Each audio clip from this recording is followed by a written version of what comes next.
Life here in flyover country is different.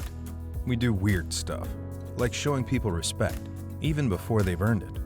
And we expect the same in return. We don't trust news stories just because they're trending on social media. In fact, we consider that a pretty good reason to question them. We do tend to believe in things that are eternal, even when it's not popular. We aren't known for picking fights with people we disagree with, but we won't run away from one either. Well, good evening and welcome to this week's episode of Huff. I'm the host, Todd Huff. It's a pleasure to be here. I appreciate you joining us. You may have noticed on this program, or on our radio show or podcast, the phrase, conservative, not bitter. And I'd like to talk with you about that, what it means, why I think it's important, and why we use it.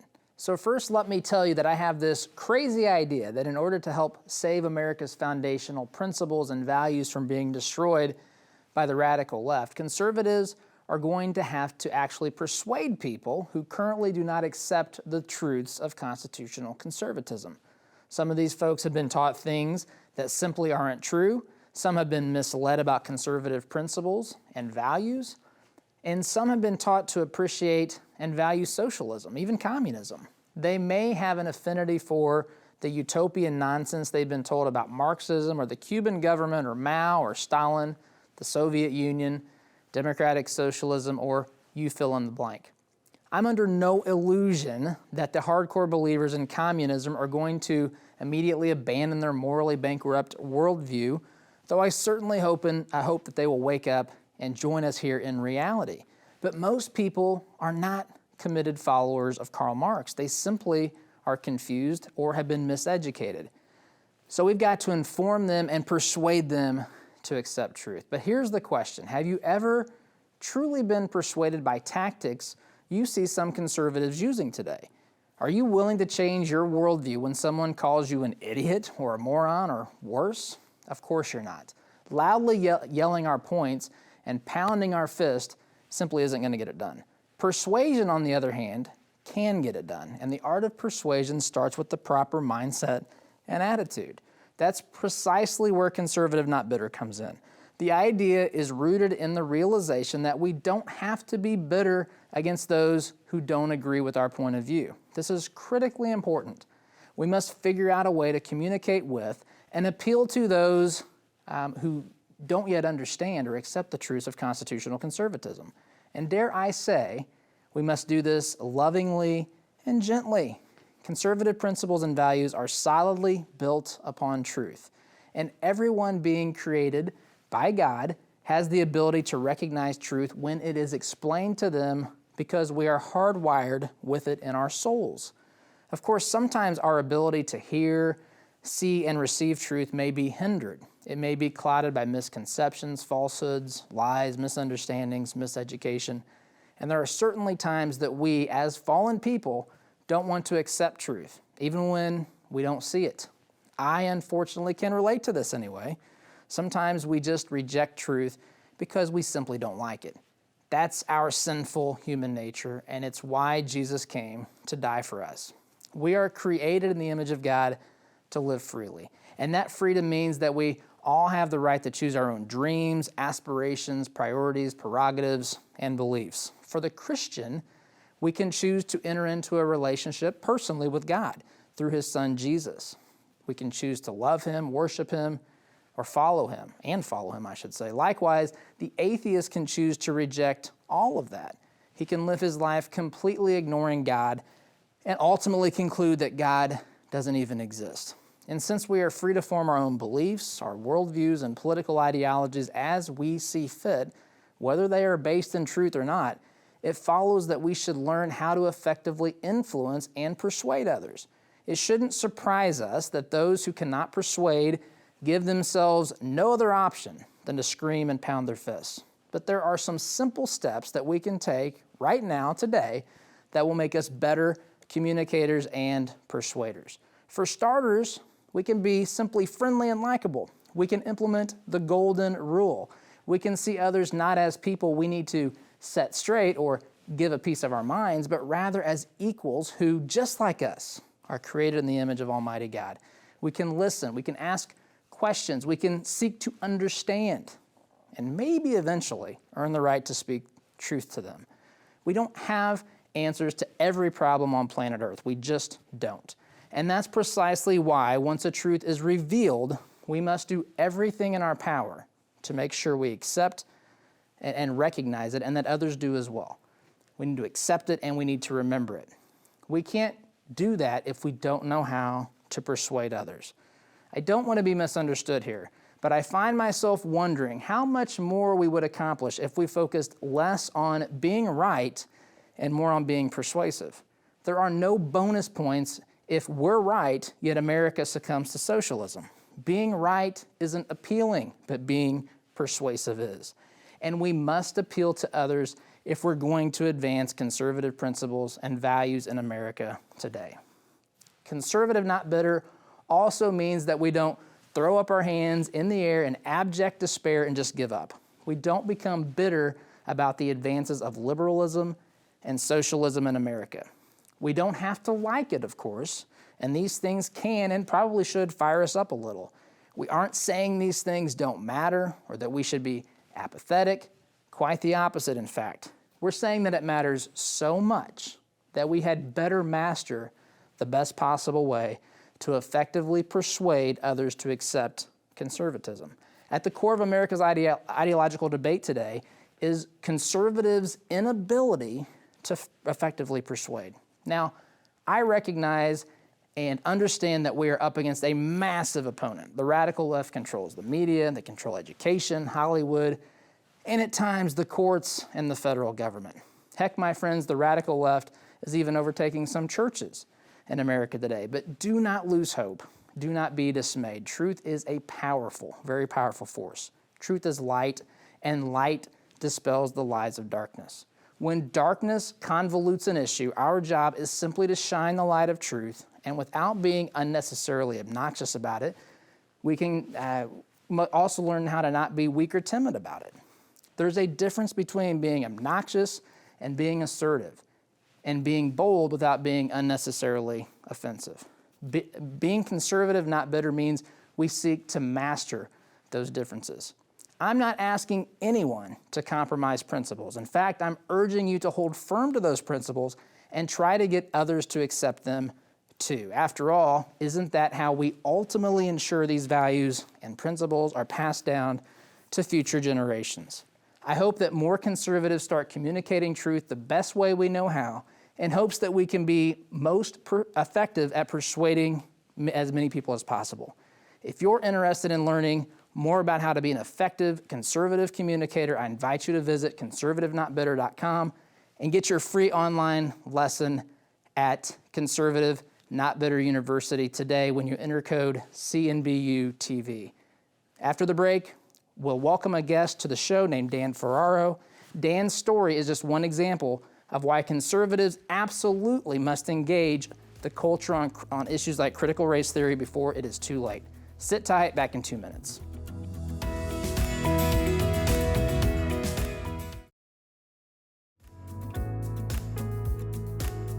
Welcome back. A few weeks ago on our radio program, we had Dan Ferraro, who's a guest with us today. Dan is with Albemarle County Public Schools in Charlottesville, Virginia. Dan has run into some issues with teaching critical race theory. So we have Dan on the program to share a little bit about what's going on. Dan, can you give us just a really quick summary as to what happened initially at your school district and what got you into trouble?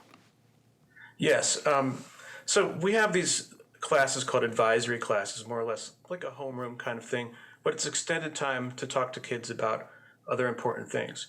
The school had decided to go with a pilot program on courageous conversations, basically a program that I would say is rooted in CRT.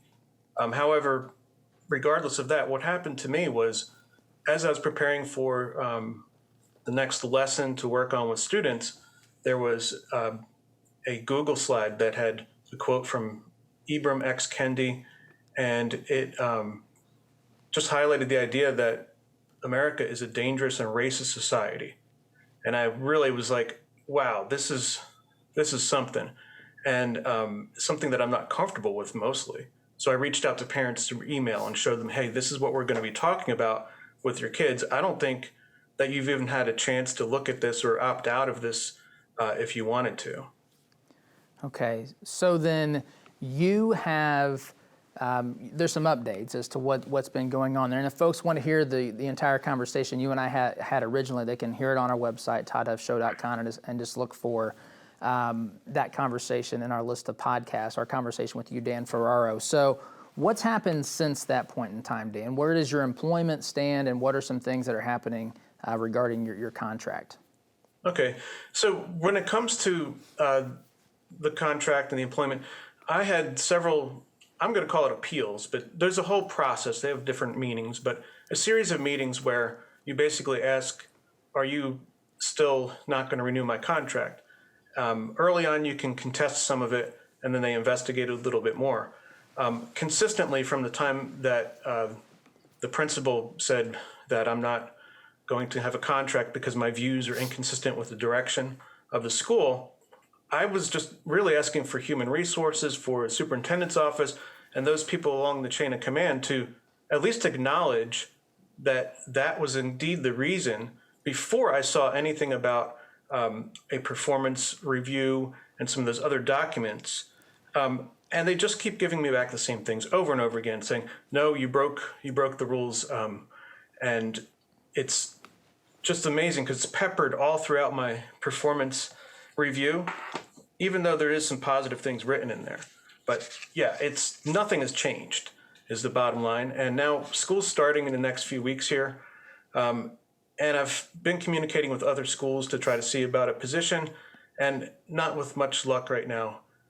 People kind of know that I've been against this, and it's being rolled out county after county after county, like some kind of a script here in Virginia.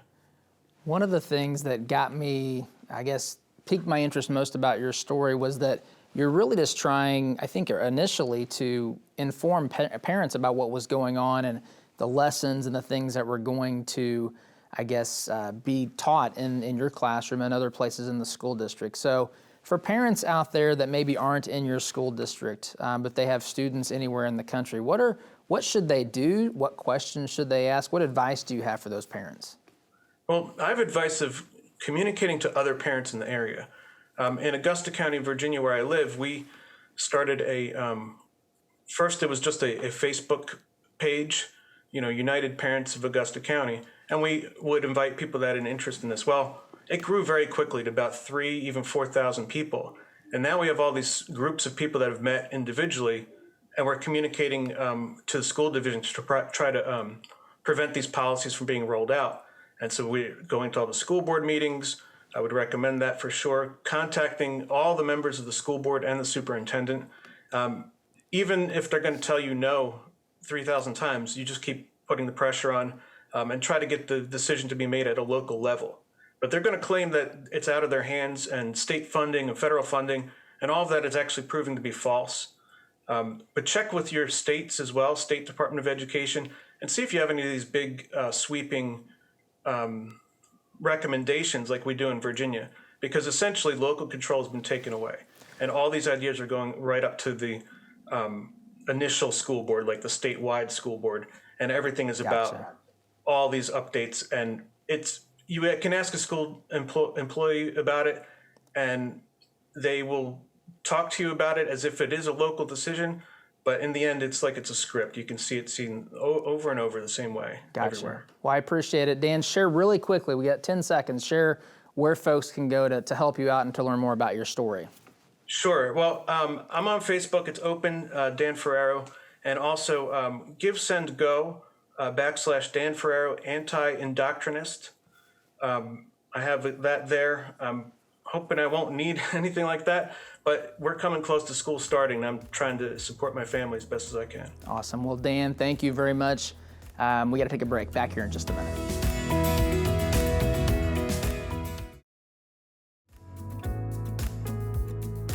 I'm grateful for Dan Ferraro and what he has done to fight against critical race theory in his local school district. I'm also grateful that Dan has helped reveal some of the troubling parts of public education today, but the rubber must meet the road. And the question that remains is this: what is happening in your particular school district.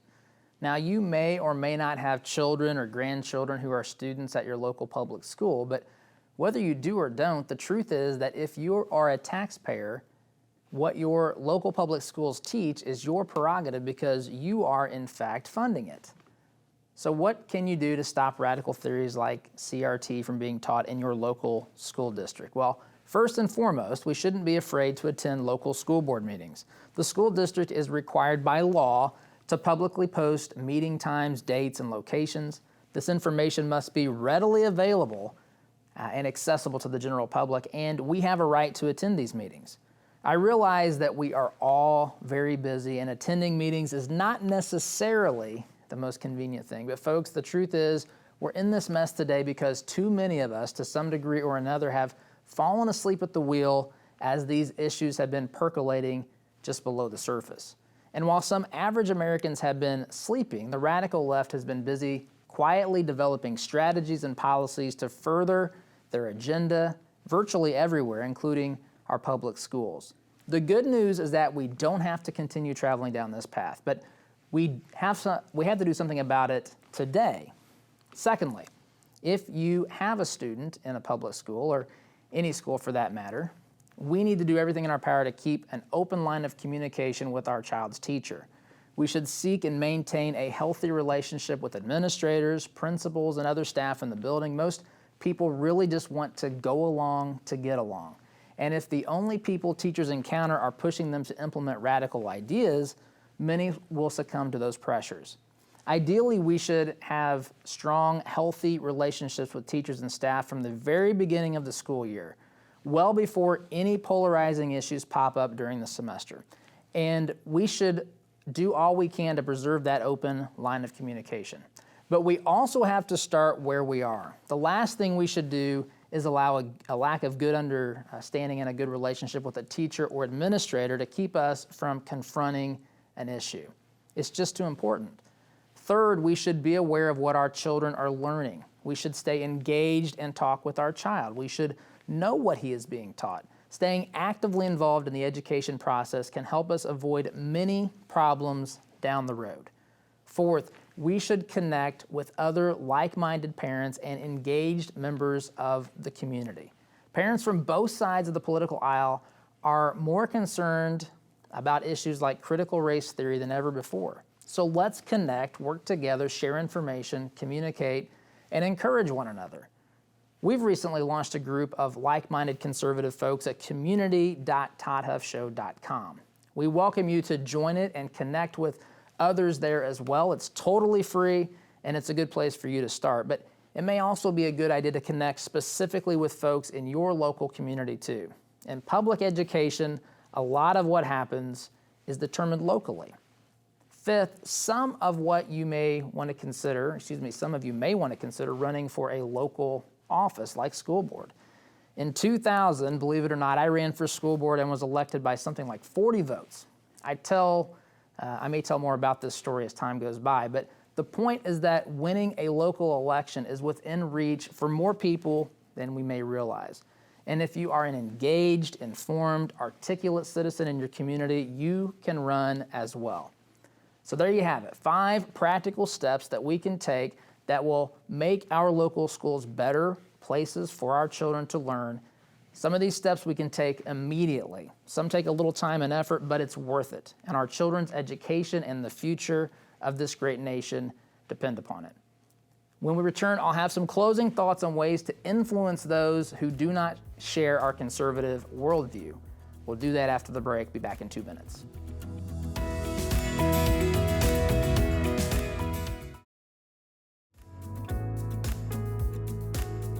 Fighting back against issues like critical race theory requires us to stay engaged in multiple ways.